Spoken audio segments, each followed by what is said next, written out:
Men cheat because of more lustful body type of thing. I've never heard of a man being like, man, I can't wait to talk to Becky. Of course, but I think a lot of it's also ego.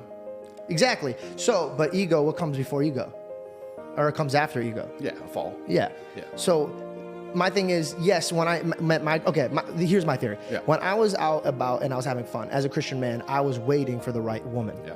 And I came to this guy and he goes, I don't understand. I thought you were Christian. And I go, listen, bro, I'll be a good Christian man to a good Christian woman. When I find somebody who has good morals and I know that she'll have my back and she'll do good, and when God presents me that girl, I will be a good man to her. And he asked me something that changed my life forever. He goes, well, if you're the son of God and you're asking for his daughter, why would that father ever give you a daughter when you treat everybody else like garbage? And so I had to think. I think when it comes to blessings, I believe that it's given from God. Yep. And to move on to new blessings, you have to handle what you've been given. Agreed. So if I've been given the fame and the money and the access to women, God's monitoring me. Okay, are you gonna go fool around, act like trash? Can you be trusted? Could you be trusted with this daughter that I have over here? Kind of like that picture that where Jesus is holding a beautiful bear behind him, and then you're holding on to this lifestyle that you still want, but you're like, this is great. And God's like, no, give it to me. Show me you're ready for it, and then I'll present it, like any good father would do. And I did. I cleaned up my act. I was celibate, and I was showing him, I'm trying now to be ready. And then I found a beautiful girl, and then I became monogamous, and then I have a good partnership.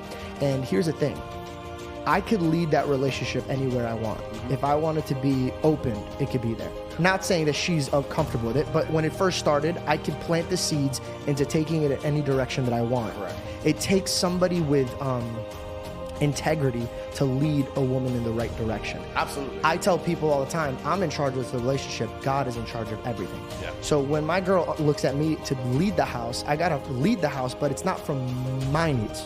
Because if it was my needs, bro, she's out shit cold. That like she's not gonna get the best out of it. Of course. But now I have a God looking at me and monitoring it. You gotta love her like you love my church. No, absolutely. Everything you're saying is completely true, and I agree with you. There's two ways we can answer the question. We can talk about it from a religious perspective and what you just described, and you're right, being a God-fearing man is going to lead a woman in the correct direction because a woman is a reflection of her man, and that's why you see if a woman gets with a bad guy who does drugs, she ends up doing drugs and doing bad things.